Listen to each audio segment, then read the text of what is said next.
ഈ വീഡിയോയിൽ പ്രധാനമായിട്ട് നമ്മൾ നോക്കുന്ന ഗ്ലോബൽ ഡെവലപ്മെൻറ്റ്സ് എന്താണെന്ന് പറഞ്ഞാൽ തയ്യബ് എർദോഗനും ട്രംപും ഇന്നലെ ഒരു നീണ്ട ഫോൺ കോൺവെർസേഷൻ. ഈ കോൺവെർസേഷനിൽ പ്രത്യേകിച്ച് എന്താണ് ഇതിനുള്ള കാരണം എന്ന് പറഞ്ഞാൽ ട്രംപ് എൻഡോസ് ചെയ്യുകയാണ്. എന്തിനെ എൻഡോസ് ചെയ്യുകയാണെന്ന് പറഞ്ഞാൽ ഈ മെക്ക പാക്റ്റ് എന്ന് പറഞ്ഞിട്ട് സൗദി അറേബ്യ, പാകിസ്ഥാൻ, തുർക്കി ഈ 3 രാജ്യങ്ങളും കൂടി ചേർന്നിട്ട് ഒരു ഡിഫൻസ് എഗ്രിമെൻറ്റിൽ ഒപ്പുവെച്ചായിരുന്നല്ലോ. അപ്പോൾ ട്രംപ് ഇതുമായിട്ട് ബന്ധപ്പെട്ടൊരു ട്വീറ്റ് പ്രസിദ്ധീകരിച്ചിട്ടുണ്ടായിരുന്നു. പറഞ്ഞിരുന്നത് അതായത് അവരവരുടെ ഡിഫൻസുമായിട്ട് ബന്ധപ്പെട്ട സെക്യൂരിറ്റി കാര്യങ്ങൾ അതാത് രാജ്യങ്ങൾ തന്നെ സ്വന്തമായി നോക്കുന്നത് തന്നെയാണ് നല്ലത്. അതിനൊരു എക്സാമ്പിളാണ് സൗദി അറേബ്യ, പാകിസ്ഥാൻ, തുർക്കി ഈ 3 രാജ്യങ്ങളും കൂടി ചേർന്ന് ഒപ്പുവെച്ച മെക്ക പാക്റ്റ്. അപ്പോൾ അത് വളരെ നല്ലതാണ് എന്നുള്ള നിലയിലാണ് ട്രംപ് പറഞ്ഞു വെച്ചത്. ശരിക്കും പറഞ്ഞാൽ സൗദി അറേബ്യ അമേരിക്കയ്ക്കെതിരെ നിലപാടെടുക്കുന്നതിൻ്റെ ഒരു സൂചനയായിട്ടാണ് ഒരു ഡിപ്ലോമാറ്റിക് ഗെയിം കളിക്കാൻ വേണ്ടിയിട്ടാണ് ഈ പാകിസ്ഥാനെയും തുർക്കിയും കൊണ്ട് ഡിഫൻസ് പാക്റ്റിൽ ഒപ്പുവെച്ചത്. അതായത് അമേരിക്കയുടെ സപ്പോർട്ട് ഇല്ലെങ്കിലും ഞങ്ങൾക്ക് ഞങ്ങളുടേതായിട്ടുള്ള രീതിയിൽ സെക്യൂരിറ്റി ഉറപ്പുവരുത്താൻ വേണ്ടിയിട്ട് ഞങ്ങൾ കാര്യങ്ങൾ മുന്നോട്ട് നീക്കും എന്നുള്ളതിൻ്റെ സൂചനയായിട്ടാണ് സൗദി അറേബ്യ ഇത്തരത്തിലുള്ളൊരു കരാറ് ഒപ്പുവെച്ചത്. അല്ലാതെ സൗദി അറേബ്യയ്ക്ക് നന്നായിട്ട് അറിയാം അമേരിക്ക കൊടുക്കുന്ന ഒരു സപ്പോർട്ടും പാകിസ്ഥാനും തുർക്കിയും കൊടുക്കുന്ന സപ്പോർട്ടും രണ്ടും രണ്ടാണ്. അപ്പോൾ ആ വ്യത്യാസം കൃത്യമായിട്ട് മനസ്സിലാക്കിക്കൊണ്ട് തന്നെയാണ് സൗദി അറേബ്യ ഇത്തരത്തിൽ ഇറങ്ങി കളിച്ചത്. പക്ഷേ അതിന് ശരിക്കും എൻഡോസ് ചെയ്തുകൊണ്ട് അത് നല്ലതാണ് എന്നുള്ള തരത്തിൽ ട്രംപ് ശരിക്കും ആ ട്വീറ്റിലൂടെ സൗദി അറേബ്യയ്ക്കുള്ള മറുപടിയാണ് കൊടുത്തിരിക്കുന്നത്. അപ്പം അതിന് വേണ്ടിയിട്ട് തയ്യബ് എർദോഗൻ അമേരിക്കയുടെ നിലപാട് മയപ്പെട്ടിരിക്കുന്നു. അപ്പം അതുകൊണ്ട് ഈ മെക്ക പാക്റ്റിനെ വാഷിങ്ടൺ വ്യത്യസ്തമായ രീതിയിൽ കാണുന്നില്ല, വിമർശിക്കുന്നില്ല എന്നുള്ള തിരിച്ചറിവ് കിട്ടി ട്രംപ് ഇങ്ങനെ ട്രംപിൻ്റെ ട്വീറ്റ് പുറത്തു വന്നപ്പോഴത്തേക്കും. അപ്പോൾ അതാണ് ഉടനെ തന്നെ തയ്യബ് എർദോഗൻ അമേരിക്കയിലേക്ക് വിളിച്ച് സംസാരിച്ചത്. അതായത് ഇറാൻ്റെ വിഷയത്തിൽ വേണമെങ്കിൽ ഞങ്ങൾ മീഡിയേഷന് ഇറങ്ങാം എന്നുള്ള രീതിയിലുള്ള റിക്വസ്റ്റ് അങ്ങോട്ട് തയ്യബ് എർദോഗൻ പെർമിഷൻ ചോദിക്കുകയുണ്ടായി. ആ സാഹചര്യത്തിൽ ട്രംപ് പറഞ്ഞിരിക്കുന്നത് ഇപ്പം നിലവിൽ ഒരു മീഡിയേഷൻ്റെ ആവശ്യമില്ല, ഞങ്ങൾ ഇറാനുമായിട്ട് ചർച്ച നടത്തുന്നില്ല, ഞങ്ങൾക്ക് ഇൻഡയറക്റ്റായിട്ട് ചർച്ച നടത്താൻ വേറെ റൂട്ടുണ്ട്. അപ്പോൾ അതുകൊണ്ട് ഇപ്പം നിലവിൽ ഒരു ചർച്ചയുടെ ആവശ്യമില്ല എന്നാണ് ട്രംപ് പറഞ്ഞിരിക്കുന്നത്. അപ്പം അതായത് ഇതിൽ നിന്നുമാണ് ഞാൻ മേൽ പറഞ്ഞ വിഷയങ്ങളുണ്ടല്ലോ, അമേരിക്കയും സൗദി അറേബ്യയും തമ്മിലുള്ള ആ ഒരു ഡിപ്ലോമാറ്റിക് റിലേഷനിൽ അമേരിക്കയും സൗദി അറേബ്യയും തമ്മിലുള്ള ഡിപ്ലോമാറ്റിക് റിലേഷൻസിൽ വന്നിരിക്കുന്ന ചെറിയൊരു ഗ്യാപ്പുണ്ട്. അപ്പോൾ ആ ഗ്യാപ്പിന് ഒരു മറുപടി എന്നുള്ള രീതിയിലാണ് ട്രംപ് ഈ ട്വീറ്റ് പങ്കുവച്ചത്. പക്ഷേ അതിനെ തെറ്റായ രീതിയിൽ മനസ്സിലാക്കിക്കൊണ്ടാണ് തയ്യബ് എർദോഗൻ ചാടിക്കേറി അമേരിക്കയിലേക്ക് ഫോൺ ചെയ്തത്. അപ്പോൾ എന്തായാലും അതിനുള്ള മറുപടി ട്രംപിൻ്റെ സൈഡിൽ നിന്ന് കിട്ടിയിട്ടുണ്ട്. ഒരു തരത്തിലുള്ള നെഗോസിയേഷന് പോകേണ്ടതില്ല, മിണ്ടാതിരുന്നാൽ മതി എന്നാണ് പറഞ്ഞിരിക്കുന്നത്. പാകിസ്ഥാൻ്റെ ഇൻറ്റീരിയർ മിനിസ്റ്റർ മുഹമ്മദ് നഖ്വി പുള്ളിക്കാരൻ തെഹ്റാൻ വിസിറ്റ് ചെയ്ത് ചോദിച്ചിട്ടുണ്ടായിരുന്നു, ഞങ്ങൾ വീണ്ടും നെഗോസിയേഷനുമായിട്ട് ബന്ധപ്പെട്ട ചർച്ചകൾക്ക് തുടക്കം കുറിക്കട്ടെ എന്ന് ചോദിച്ചപ്പോൾ ഇറാൻ ഞങ്ങൾ ആരുമായിട്ടും ചർച്ച നടത്താൻ തയ്യാറല്ല, ഞങ്ങൾ ജസ്റ്റ് ഒമാനുമായിട്ട് മാത്രം ഞങ്ങൾ സംസാരിക്കും, അത് സ്ട്രെയിറ്റ് ഓഫ് ഹോർമൂസുമായിട്ട് ബന്ധപ്പെട്ട വിഷയമാണ്, പിന്നെ ഖത്തറുമായിട്ട് ഞങ്ങളൊരു നെഗോസിയേഷൻ നടത്തുന്നുണ്ട്, അത് ശരിക്കും ഞങ്ങളുടെ 3 പൈലറ്റുമാർ IRGCയുടെ 3 പൈലറ്റുമാരെ അവർ പിടിച്ചു വെച്ചിട്ട് ഡിനൈ ചെയ്തുകൊണ്ടിരിക്കുകയാണ്. ഒരു തവണ അവർ ഉണ്ടെന്ന് പറയുന്നു, മറ്റൊരു തവണ അവർ പറയുന്നത് ഇല്ല എന്നും പറയുന്നുണ്ട്. അപ്പോൾ ഇതുമായിട്ട് ബന്ധപ്പെട്ട അഭിപ്രായ വ്യത്യാസം ഖത്തറുമായിട്ട് ഇറാനുണ്ട്. അപ്പോൾ അതുകൊണ്ട് ഞങ്ങളുടെ പൈലറ്റുമാരെ ഞങ്ങൾ ഏത് വിധേനയും ഞങ്ങളുടെ രാജ്യത്തിലേക്ക് തിരികെ എത്തിക്കും, അപ്പോൾ അതിന് വേണ്ടിയിട്ട് ഞങ്ങൾ ഖത്തറുമായിട്ട് ചർച്ച നടത്തിക്കൊണ്ടിരിക്കുകയാണ് എന്നുള്ള 2 ചർച്ചകളെ മാത്രമാണ് ഇറാൻ ഓക്കെ പറഞ്ഞ് ചർച്ചകൾ നടത്തിക്കൊണ്ടിരിക്കുന്നത്. അപ്പോൾ അതുകൊണ്ട് പാകിസ്ഥാൻ ഒരു ബിഗ് നോ അടിച്ചു കൊടുത്തിട്ടുണ്ട്.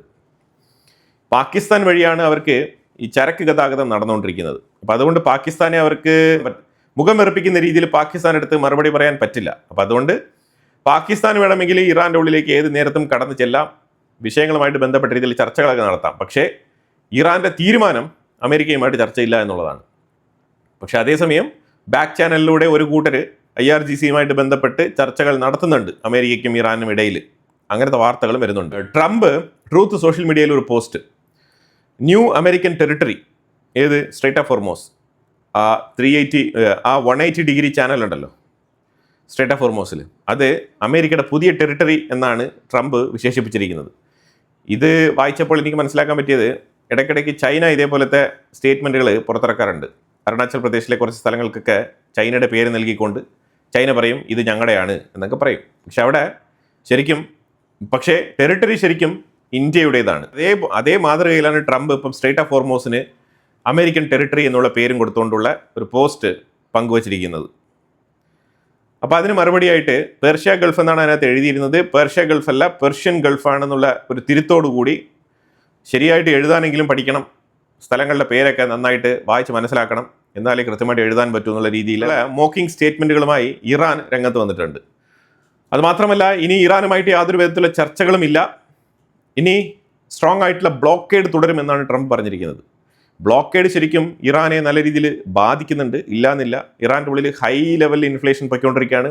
ഇന്ന് ഗാലിബാഫ് സംസാരിച്ച സമയത്ത്, അത് ഇറാൻ്റെ പാർലമെന്റ് സ്പീക്കർ സംസാരിച്ച സമയത്ത്, ഇറാൻ്റെ സുപ്രീം ലീഡറായിരുന്ന ആയത്തുല്ല അലി ഖമനേയി കൊല്ലപ്പെട്ട് പുള്ളിയുടെ ഫ്യൂണറൽ സെറമണി കഴിഞ്ഞ 40-ാം ദിവസമായിരുന്നു ഇന്നലെ. അപ്പോൾ അതിനെ തുടർന്ന് വലിയ രീതിയിലുള്ള ജനപ്രവാഹം ഈ ആയത്തുല്ല അലി ഖമനേയുടെ 40 days സെലിബ്രേഷനുമായിട്ട് ബന്ധപ്പെട്ട് തെരുവിലുണ്ടായിരുന്നു നിരവധി പേര്.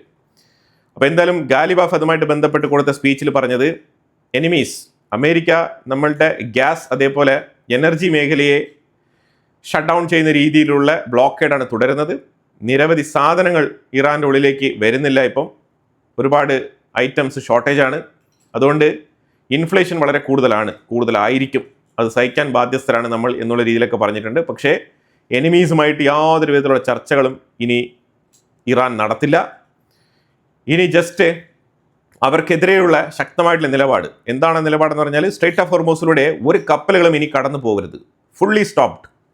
അതായത് straight of Hormuz American territory ആണെന്ന് ട്രംപ് പോസ്റ്റ് പങ്കുവച്ച പശ്ചാത്തലത്തിലാണ് സ്ട്രേറ്റ് ഓഫ് ഹോർമോസിലൂടെ ഒരു കപ്പലുകൾ പോലും ഇനി കടന്നു പോകരുത് എന്നുള്ള നിലപാടുമായിട്ട് ഇറാൻ രംഗത്ത് എത്തിയിരിക്കുന്നത്. അതുമാത്രമല്ല, കഴിഞ്ഞ 14-ാം തീയതി മുതൽ, ഓഗസ്റ്റ് 14-ാം തീയതി മുതൽ ഇന്നത്തെ ഡേറ്റ് വരെ ഇറാൻ്റെ IRGC 5 കപ്പലുകൾക്കെതിരെ ആക്രമണങ്ങൾ നടത്തിയിട്ടുണ്ട്. ഇന്നലെ കൂടി ഒരു ലൈബീരിയൻ ഫ്ലാഗ്ഡ് ഗ്രീസ് ഓണർഷിപ്പിൽ വന്ന കപ്പലിന് നേരെ IRGC അറ്റാക്ക് നടത്തിയിട്ടുണ്ട്. അതുമാത്രമല്ല, UAE-യുടെ ഒരു കപ്പലിനെ തടഞ്ഞിട്ടുമുണ്ട്. അതിനെ ഒരു കാരണമായി ചൂണ്ടിക്കാണിക്കുന്നത്, ഇറാൻ പറഞ്ഞ റൂട്ടിലൂടെ അല്ല ഈ കപ്പലുകൾ സഞ്ചരിച്ചത്, അമേരിക്ക വരച്ചു കൊടുത്ത റൂട്ടിലൂടെയാണ്, അതായത് ഒമാന്റെ തീരത്തുകൂടെയാണ് ഈ കപ്പലുകൾ കടന്നു പോകാൻ ശ്രമിച്ചത്. സോ അതുകൊണ്ടാണ് ഞങ്ങൾ ആ കപ്പലുകൾക്ക് നേരെ ആക്രമണം നടത്തിയതും UAE-യുടെ കപ്പലിനെ തടഞ്ഞിട്ടതും എന്ന കാര്യമാണ് IRGC വ്യക്തമാക്കിയത്. അതായത് ഈ കപ്പലുകളെ തടഞ്ഞതിനും ആക്രമിച്ചതിനുമുള്ള റീസണാണ് ഇങ്ങനെ പറഞ്ഞിരിക്കുന്നത്.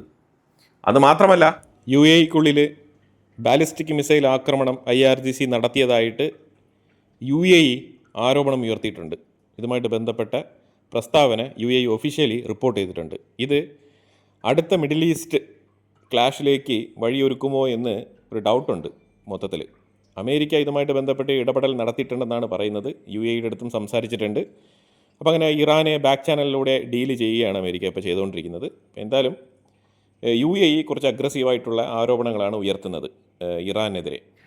ഇറാൻ്റെ ഉള്ളിൽ ഷോർട്ടേജ് ഉണ്ടെന്ന് വെച്ചാൽ അവർക്കും ഓയിലിനും ഗ്യാസിനൊക്കെ ഷോർട്ടേജ് ഉണ്ട് എന്നാണ് ഇറാൻ പറയുന്നത്. ഇതിനകത്ത് ഇന്ത്യയുടെ കാര്യം പറഞ്ഞു കഴിഞ്ഞാൽ, ഇന്ത്യ 28% സ്ട്രേറ്റ് ഓഫ് ഹോർമോസിന് ഡിപ്പെൻഡ് ചെയ്തുള്ള ഒരു രാജ്യമാണ്. 28% എണ്ണയ്ക്കും ഗ്യാസിനും ഇന്ത്യക്കുള്ളിൽ ഷോർട്ടേജ് ഉണ്ട്. ഇവർ പൂർണ്ണമായിട്ടും ഇപ്പം IRGC ഈ കപ്പലുകളെ തടയുകയാണ്. ഇന്നലെ ഏതാണ്ട് 9 ഷിപ്പുകൾ കടന്നുപോയതായിട്ടും അതിൻ്റെ തലേ ദിവസം ഏതാണ്ട് 7 കപ്പലുകൾ കടന്നുപോയതായിട്ടൊക്കെ വാർത്തകൾ വരുന്നുണ്ട്. ഇത് 17-ാം തീയതിയും 18-ാം തീയതിയും. അതുമാത്രമല്ല പാകിസ്ഥാൻ ആണെന്നുണ്ടെങ്കിൽ 26% സ്ട്രേറ്റ് ഓഫ് ഹോർമോസിനെ ഡിപ്പെൻഡ് ചെയ്തുള്ള ഒരു രാജ്യമാണ്. അപ്പോൾ ഇത്തരത്തിൽ പല രാജ്യങ്ങളും, ഞാൻ ഈ മാപ്പിൽ കൊടുത്തിരിക്കുന്ന പല രാജ്യങ്ങളും ഇതേപോലെ പെർസെൻറ്റേജ് വൈസ് വളരെയധികം ഇറാനേക്കാളും ഏറ്റവും കൂടുതൽ സ്ട്രേറ്റ് ഓഫ് ഹോർമോസിനെ ഡിപ്പെൻഡ് ചെയ്ത് മുന്നോട്ട് പോകുന്ന രാജ്യങ്ങളാണ്. ആ രാജ്യങ്ങളുടെ ഉള്ളിലെല്ലാം തന്നെ ഇൻഫ്ലേഷൻ ഉണ്ടാകും എന്നുള്ളത് 100% ഉറപ്പുള്ള കാര്യമാണ്. അപ്പോൾ ആ സാഹചര്യത്തിൽ ഇന്നലെ UAE-ക്കുള്ളിൽ 3 ഡ്രോണുകൾ IRGC-യുടെ സൈഡിൽ നിന്നും കടന്നു വന്നതായിട്ട് UAE തന്നെ റിപ്പോർട്ട് ചെയ്യുന്നുണ്ട്. അതുമാത്രമല്ല, UAE ആ 3 ഡ്രോണുകളെയും ഇന്റർസെപ്റ്റ് ചെയ്തതായിട്ടും കൂടി പറയുന്നുണ്ട്. അപ്പോൾ അതായത് വീണ്ടും ഇറാൻ ഒരു എസ്കലേഷനിലേക്ക് മുന്നോട്ട് പോവുകയാണ്. ശരിക്കും പറഞ്ഞാൽ അമേരിക്കയെ വീണ്ടും യുദ്ധത്തിലേക്ക് വിളിക്കുകയാണ് ഇറാൻ ചെയ്യുന്നത്. ഇതിനെ തുടർന്ന് UAE ഭരണാധികാരി അമേരിക്കയിലേക്ക് ഒരു ഫോൺ കോൾ സംഭാഷണം നടത്തിയതായിട്ട് വാർത്തകൾ വരുന്നുണ്ട്. എന്താണ് സംസാരിച്ചത് എന്നുള്ളത് വ്യക്തമല്ല. പക്ഷേ UAE-യും അമേരിക്കയും തമ്മിൽ ചർച്ച നടത്തിയിട്ടുണ്ട്. ഇതുമായിട്ട് ബന്ധപ്പെട്ട വിവരങ്ങൾ പുറത്തു വന്നിട്ടില്ല. അതുപോലെ ഇസ്രായേൽ ആണെന്നുണ്ടെങ്കിൽ അൽ ദാരബ് എന്ന് പറഞ്ഞ സിറിയയിലെ ഇഡ്ലിബ് എന്ന് പറഞ്ഞ സ്ഥലത്ത് ഒരു എയർബേസ്, ആ എയർബേസ് ശരിക്കും തുർക്കിയുടെ സപ്പോർട്ടോടു കൂടി അവിടെ ബിൽഡ് ചെയ്യുന്ന ഒരു എയർബേസ് ആണ്. ആ എയർബേസിലേക്ക് ഇസ്രായേൽ ആക്രമണം നടത്തിയതായിട്ടുള്ള വാർത്തകൾ വരുന്നുണ്ട്. സിറിയയ്ക്ക് ഇതുമായിട്ട് ബന്ധപ്പെട്ട് ആ പരാതി അമേരിക്കയോട് ധരിപ്പിച്ചിട്ടുണ്ട് സിറിയ. ഇസ്രായേൽ പറഞ്ഞിരിക്കുന്ന റീസൺ ആണെന്നുണ്ടെങ്കിൽ തുർക്കിയുടെ സപ്പോർട്ടോടു കൂടി ഇസ്രായേലിന്റെ തൊട്ടടുത്ത് ഇങ്ങനെ ഒരു ബേസ് വരുന്നത് ശരിയല്ല എന്നുള്ളതാണ് ഇസ്രായേലിന്റെ നിലപാട്. അമേരിക്ക ആണെന്നുണ്ടെങ്കിൽ ഇസ്രായേലിനെ കൊണ്ട് മടുത്തിരിക്കുന്ന ഒരു സാഹചര്യമാണ്. കാരണം എങ്ങനെയെങ്കിലും പല രാജ്യങ്ങളിലും യുദ്ധം അവസാനിപ്പിച്ച് മിഡ് ടേം ഇലക്ഷനിൽ മത്സരിക്കാൻ പോകുന്ന ട്രംപിന്റെ റിപ്പബ്ലിക്കൻ പാർട്ടിക്ക് ഒരു തിരിച്ചടിയാണ് ഇപ്പൊ നടന്നുകൊണ്ടിരിക്കുന്ന വിഷയങ്ങൾ. കാരണം സിറിയയിൽ ഇസ്രായേൽ തോന്നുമ്പോഴൊക്കെ ആക്രമണം നടത്തുന്നുണ്ട്. ലെബനന്റെ ഉള്ളിൽ ഓൾറെഡി താറുമാറായിട്ടുള്ള ആക്രമണങ്ങൾ നടത്തിക്കൊണ്ടിരിക്കുകയാണ്. ഇറാനുമായിട്ടാണെന്നുണ്ടെങ്കിൽ ഒരു കൺഫ്രണ്ടേഷൻ ഏത് നേരത്ത് വേണമെങ്കിലും സ്റ്റാർട്ട് ചെയ്തേക്കാം. അതേസമയം ഗാസയ്ക്കുള്ളിൽ തുടരെ ആക്രമണങ്ങൾ നടത്തിക്കൊണ്ടിരിക്കുകയാണ് ഇസ്രായേൽ. അപ്പോൾ അതായത് ഇസ്രായേൽ ആക്രമണം തുടങ്ങിയ ഒരു രാജ്യങ്ങളിലും ഇതുവരെ ഒരു രീതിയിലുള്ള പീസ് ഡീലോ കരാറുകളോ ഒന്നും തന്നെ റെഡി ആയിട്ടില്ല. ഈ തലവേനയും ഇങ്ങനത്തെ സാഹചര്യം നിലനിൽക്കുമ്പോഴാണ് ശരിക്കും ഇസ്രായേൽ സിറിയയ്ക്കുള്ളിലും ഇങ്ങനത്തെ ആക്രമണങ്ങൾ നടത്തുന്നത്. അപ്പം തികച്ചും ട്രംപ് ഡിസപ്പോയിന്റഡ് ആണ്. അതിന് മറ്റൊരു കാരണം കൂടിയുണ്ട്. ഗാസയുമായിട്ട് ബന്ധപ്പെട്ട വിഷയം, ഗാസ പീസ് അക്കോർഡ് സെക്കൻഡ് ഫേസുമായിട്ട് ബന്ധപ്പെട്ട വിഷയത്തിൽ നെതന്യാഹുവിനും ട്രംപിനും ഇടയിൽ അഭിപ്രായ വ്യത്യാസങ്ങളുണ്ട്. ആ ഭിന്നത തുടർന്നുകൊണ്ടിരിക്കുന്ന പശ്ചാത്തലത്തിലാണ് ഇത്തരത്തിൽ മിഡിൽ ഈസ്റ്റ് രാജ്യങ്ങളിലേക്ക് ഇസ്രായേൽ തുടരെ ആക്രമണങ്ങൾ നടത്തിക്കൊണ്ടിരിക്കുന്നത്. എസ്പെഷ്യലി ഇൻ സിറിയ, അവിടെ ഇഡ്ലിബിൽ നടത്തിയ ആക്രമണമാണ് ഇപ്പം അമേരിക്കയെ വെട്ടിലാക്കുന്നത്. സിറിയയ്ക്കുള്ളിൽ ന്യൂക്ലിയർ റേഡിയേഷൻ വരുന്ന രീതിയിലുള്ള യുറേനിയം സബ്സ്റ്റൻസ് അവരുടെ ഉള്ളിലുണ്ട്. അതെങ്ങനെ വന്നു എന്ന് അവർക്കറിയില്ല എന്നാണ് അവർ പറയുന്നത്. പണ്ടത്തെ ആസാദിന്റെ ഗവൺമെന്റ് ഉണ്ടായിരുന്ന സമയത്ത് കൊണ്ടുവന്നതാവാം. ഇതെങ്ങനെ വന്നു, എങ്ങനെ ഇവിടെ എത്തി, ഇതൊന്നും അറിയത്തില്ല. ഇസ്രായേൽ ആ ഫെസിലിറ്റിയിൽ ആക്രമണം നടത്തി അതിൻ്റെ ഡോറൊക്കെ പൊട്ടിപ്പൊളിഞ്ഞ് അടഞ്ഞു കിടക്കുകയാണ്. അപ്പോൾ അവിടെ എന്തായാലും IAEA എത്തിയിട്ടുണ്ട്. അവരുടെ പരിശോധനകൾ തുടരുകയാണ്. അവിടെ ഇന്റർനാഷണൽ ആറ്റമിക് എനർജി ഏജൻസി അവിടെ എത്തിയിട്ടുണ്ട്.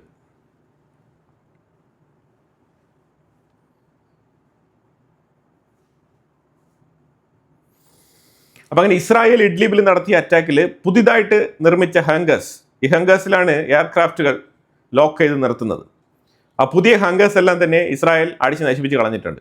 കാരണം അവർ പറഞ്ഞിരിക്കുന്നത് തുർക്കിയുടെ ഇൻഫ്ലുവൻസ് ഇസ്രായേലിൻ്റെ ഏഴയിലെത്ത് വരാൻ പാടില്ല എന്നുള്ളതാണ് ഇസ്രായേലിൻ്റെ നിലപാട്. അതുകൊണ്ടാണ് അവിടെ അറ്റാക്ക് നടത്തിയത് എന്നാണ് ഇസ്രായേൽ പറഞ്ഞിരിക്കുന്നത്.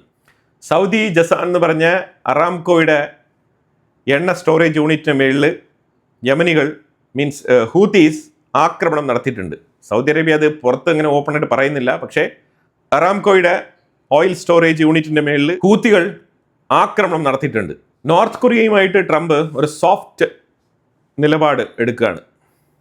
എന്തിനാണെന്ന് ചോദിച്ചു കഴിഞ്ഞാൽ ട്രംപ് ഇതിനു മുമ്പ് ഫസ്റ്റ് ടേമിലുണ്ടായിരുന്ന സമയത്ത് കിം ജോങ് ഉന്നിനെ കണ്ട് സംസാരിച്ചിട്ടുണ്ട്. അപ്പോൾ അതുമായിട്ട് ബന്ധപ്പെട്ട് ബന്ധം പുതുക്കാൻ ട്രംപിന് താല്പര്യമുണ്ട്. ഈ നോർത്ത് കൊറിയയുമായിട്ടുള്ള ബന്ധം ട്രംപ് പുനഃസ്ഥാപിക്കാൻ ആഗ്രഹിച്ചിരിക്കുന്നത്. റഷ്യയും ഉക്രൈനുമായിട്ട് ബന്ധപ്പെട്ട വിഷയത്തിൽ ഉക്രൈൻ റഷ്യയുടെ ഉള്ളിലേക്ക് ആക്രമണങ്ങൾ നടത്തിയിട്ടുണ്ടായിരുന്നു. അതിനെ തുടർന്ന് റഷ്യ റിറ്റാലിയേറ്റ് ചെയ്തിട്ടുണ്ട്. റഷ്യ മാരകമായിട്ടുള്ള ആക്രമണങ്ങളാണ് ഉക്രൈൻ്റെ ഉള്ളിലേക്ക് 6 മുതൽ 8 സ്ഥലങ്ങളിലേക്കാണ് ആക്രമണങ്ങൾ നടത്തിയ സ്ഥലങ്ങൾ സെബ്രോഷേഷ്യ, ഒഡേഷ, ഡിനിപ്രോ ഈ മേഖലകളൊക്കെ കേന്ദ്രീകരിച്ച് കാർക്കീവ് ഇവിടെയെല്ലാം തന്നെ മാരകമായിട്ടുള്ള ആക്രമണങ്ങൾ റഷ്യ നടത്തിയിട്ടുണ്ട്. വേൾഡ് ബാങ്ക് ആണെന്നുണ്ടെങ്കിൽ 36,000 ടൺ ഗോൾഡ് റിസർവ് നടത്തിയിട്ടുണ്ട്. ഏറ്റവും കൂടുതൽ സ്വർണ്ണശേഖരമാണ് വേൾഡ് ബാങ്ക് നടത്തിയിരിക്കുന്നത്. ഇത് ശരിക്കും പറഞ്ഞാൽ ഡോളറിൻ്റെ വീക്ക്നെസ്സിനെയാണ് ഇത് ചൂണ്ടിക്കാണിക്കുന്നത്. ഡോളർ തകർന്ന് തരിപ്പണമാവതൊന്നുമില്ല. പരമാവധി ഡോളർ ഇൻവെസ്റ്റ്മെൻറ്റ് കുറയും. അത് ഗോൾഡിലേക്ക് മാറുന്നതോടുകൂടി സ്വർണ്ണവില വീണ്ടും ഉയരാനുള്ള സാധ്യതയുണ്ട്. അങ്ങനെയുള്ള വാർത്തകളും വരുന്നുണ്ട്. അപ്പോൾ എന്തായാലും വളരെ ഇമ്പോർട്ടൻ്റ് ആയിട്ടുള്ള വിഷയങ്ങളാണ് നമ്മൾ വീഡിയോയിൽ പങ്കുവച്ചത്. ഇതിനെക്കുറിച്ചുള്ള അഭിപ്രായങ്ങൾ കമൻറ്റ് ബോക്സിൽ രേഖപ്പെടുത്തുക. കൂടുതൽ വാർത്തകളുമായിട്ട് അടുത്ത വീഡിയോയിൽ വരാം. Thank you so much.